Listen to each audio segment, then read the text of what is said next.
raise your hand if you think you can change the world. Okay, raise your hand if you think you can change your community. Okay, raise your hand if you think you can change your life. There we go. As you heard, I'm Amanda and I'm 16 years old. Ever since I was 2 years old, I've had a lemonade stand on the front lawn to raise money for pediatric cardiac research, initially through Heart and Stroke Foundation, and now through Save a Child's Heart and Sick Kids Hospital in Toronto additionally. That's me when I was 2 years old. So far, I've raised over $193,000 to fix kids' hearts that are broken. But that's just a number, and numbers have to come from somewhere. That seemingly big number started with one. One is the first glass of lemonade I ever sold. One is the first dollar I ever donated to charity, and one is you. The amount of people it takes to change the world. Now, despite what some of you might be thinking, I'm a regular teenager. I'm in grade 11. I encounter the same daily annoying problems as you do. In fact, all of last week, my house didn't even have any internet. So I had to live without that for an entire week, and you can imagine how difficult that was because it was very, very hard. Also, since I was born, I guess, I've been going on the Heart and Stroke Ride for Heart, which is an annual big bike ride in Toronto, where I'm from, on the highway to raise money for the Heart and Stroke Foundation. I decided around 2 years ago that instead of doing the 25-kilometer bike ride that I usually do every year, I would do the 50-kilometer ride, because why not? I am not an athletic person in any capacity whatsoever, but I figured I might as well try it. Long story short, this is a great picture of me riding on the highway with a caravan of police cars and ambulances and everything behind me, because I was the last rider out of 50,000 riders to cross the finish line. So they were all following me, waiting for my back tire to cross the finish line so that they could open up the highway again. Now, believe it or not, I tried this again the next year, and I distinctly remember there being some riders behind me, so I know I wasn't last again. But do you know what I learned from that experience? That trying something new, no matter what it is always a win-win situation, no matter what. Every new idea is a win. Every new idea contributes something to the world, even if that is figuring out what doesn't actually work.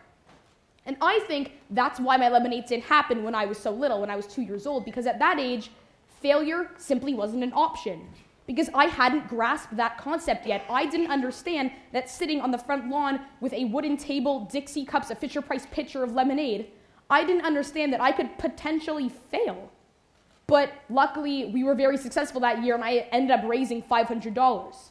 But that idea of an idea not working gets instilled with us as we grow up, and it consumes us, and I believe that that's what stops us from trying to make a difference in the world. All of you have the ability to make a difference in the world. All of you have that ability, and I know you do. So, one of my best friends told me that high school is a time to learn. High school is a time to learn about what you love, about your abilities, about what you care about, not necessarily about math or science or history or anything. As long as we figure out what we want those experiences to be. I was very lucky at a young age to have an experience that will forever tell me what I love and why I love doing it. When I was around 6 years old, again, a man came up to me on the Heart and Stroke Ride for Heart and asked me if I was Amanda Belzowski, and I said yes, and he said, "I just had a heart attack. Thank you for doing what you're doing, because if you didn't do it, I wouldn't be here."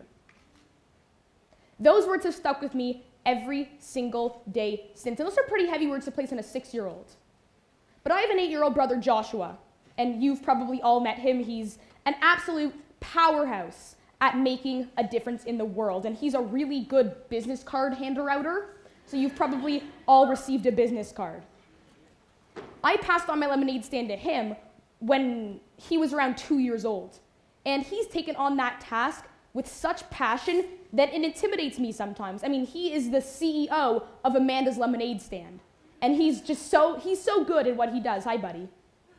He's also a great little public speaker, and while my mom says he gets it from me, I think she's touching on more of an important point, which is being a mentor. And that sounds like a little bit of a weird word, right? Teenagers can't be mentors. But what if I use a different word? What if I use the word leader? Now, I know you're all leaders because if you weren't, you simply wouldn't be here. You are leaders in your communities, you are leaders in your schools, and you are leaders of our generation. Now, that might seem like a pretty big responsibility. I'm not going to lie, it is. But if we can all be leaders in any capacity, in our homes, in our schools, in our businesses, in our homes, in our schools, in our communities, I know that we can make a difference if, like Joshua says, you put your heart into it. Because you're never too little, and no idea is ever too little to make a big difference in the world. So, as people who are a lot better at math than me once told me, which is the majority of the population, by the way, as they once told me, apparently, if you as one person, affect two people, if you do something for two people, and they do something for two people, and they do something for two people, and on and on and on, the number of people affected doubles exponentially. And here's the really cool part. If this continues for 33 days, only 33 days, the number of people that will have been affected, wait for it, is 8 billion. 8 billion people. That is more people than we have on the planet right now. 8 billion people. If one person only has to affect two people, imagine what everyone in this room could do. And this affecting doesn't have to be big. It's the little things every day that matter and make the difference. Holding a door open for someone doesn't really make a difference. Well, what if holding that door is the difference between them dropping all their papers and being late for work? Giving a dime to a homeless person isn't going to make any difference. What if that dime is the last 10 cents that person needs in order to get a cup of coffee on a really cold day? Helping your friend with homework doesn't matter. Well, what if that homework is the difference between them passing and failing the next test? You don't know. They could become the next Bill Gates or, kind of jump the gun, Donald Trump for that matter. You never know. It's these little things every day that add up and make a big difference.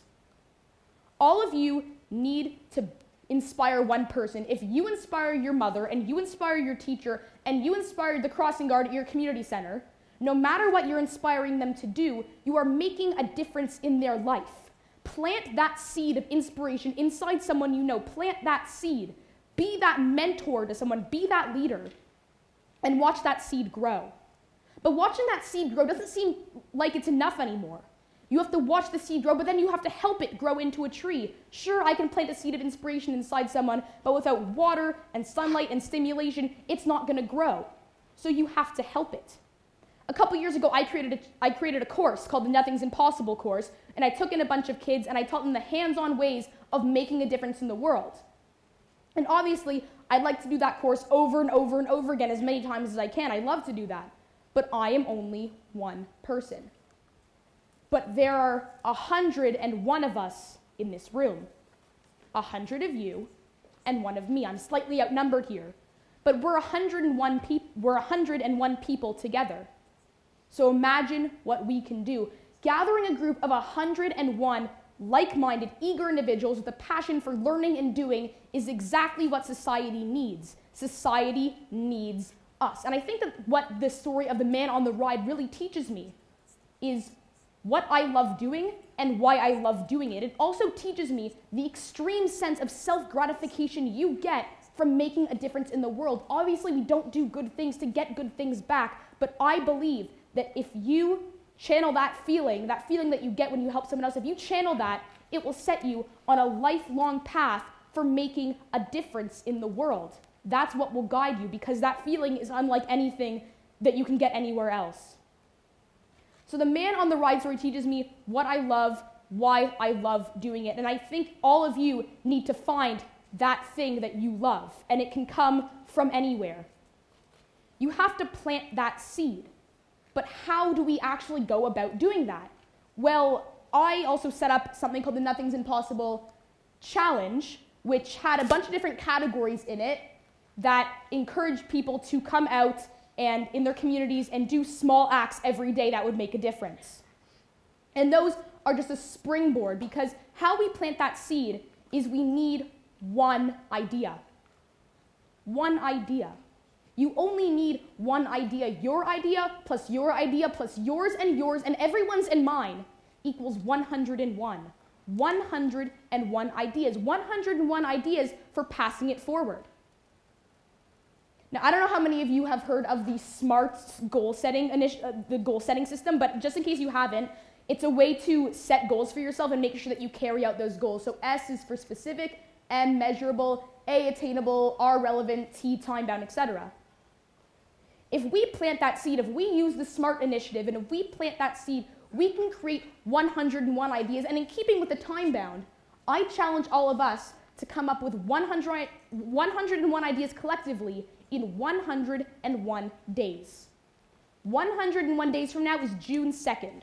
By June 2nd, I want all of us to come up with our one idea and carry it out and do it and bring someone else into that idea with us. But not only bring them in, you have to help them create their own idea so they can pass it on and on and on, and that's exponential difference making. So how do we do that? How many of you have Facebook? Okay, so what if I told you that I created a Facebook group, a community, a page where we could come together and we could share our ideas. We could each share our one idea to make 101, and we can get feedback and we can open the conversation. Would that be of interest to anyone? Yeah, okay, cool.